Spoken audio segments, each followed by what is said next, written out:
everyone, my name is Alia Safina from ELL Universitas Negeri Malang. Today I will discuss about tolerance and compassion. And the topic today will be compassion and tolerance are not a sign of weakness, but a sign of strength. We generally consider power as the weapon of the strong. That is, to the extent that one can dominate others, is the extent to which he or she is powerful. But this understanding of power has been shown to be indicate and even misleading by the likes of none other than Gandhiji, Nelson Mandela, and Martin Luther King. For Gandhiji, non-violence is the weapon of the strong.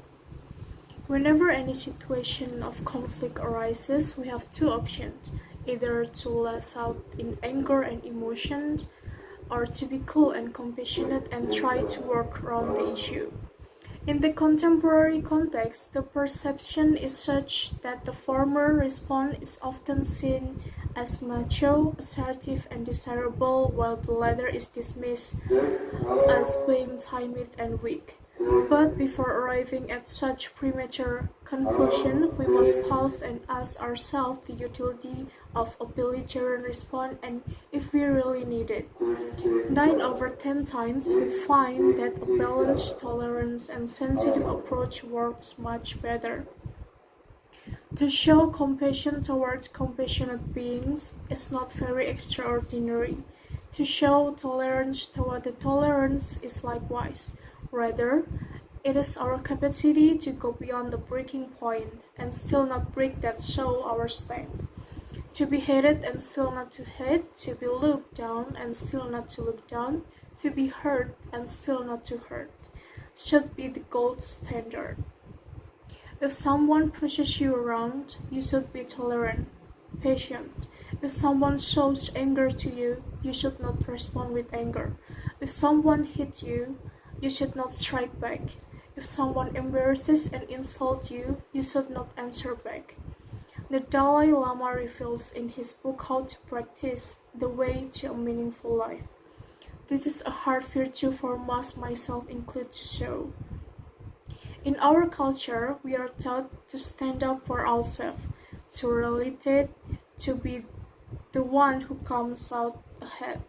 Most cannot tolerate being wrong. I believe this is itself is wrong. Instead, I believe in tolerance, patience, and compassion. I believe in putting myself in another person's position before passing judgment on him or her. It is only from there that I am able to understand why they are acting the way they are. People act in certain ways for a number of reasons. Pain, suffering, anger, and sadness, disappointment, contempt, frustration. Once we are able to truly see where another is coming from, we are able to change our previous help views and start helping the other person. This philosophy is my daily guide. If a person is rude to me, I do what my mother told me to do years ago. I kill them with kindness. I get a laugh out of how they react to that. They expect me to be rude right back. If a person is having a bad day, I try to feel their pain. To see how they are feeling enables me to better to help them. In helping others, I am able to help myself. Becoming a patient and compassionate person is a process. And sometimes it can be even difficult, and occasionally that patience and tolerance runs out. I wonder about infamous failed leaders. How they were today would certainly be a different place if they had been more tolerant, open-minded to other races, religion, and genders. And why do some in power today still hold intolerances for other groups, for those unlike themselves? For instance, look at the fight for Proposition B. Those in favor have not thought for a second about how it must feel to be unable to marry the one you love. Perhaps they have thought about it, but they simply do not care. This current injustice shows there is still a lack of patience, tolerance, and compassion in our world. In order to be more compassionate, I challenge myself along with others to do one selfless act per day. As they say, it does not matter how big or small, as long as you have not the gain from doing it.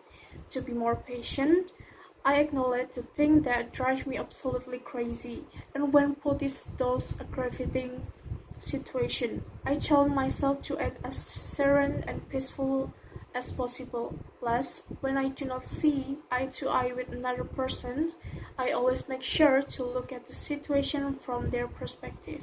After doing so, most of this time I still believe I am right, but it never hurts to think twice about something or someone. So that is the topic about. Thank you for listening and sorry if there is a mistake. Bye.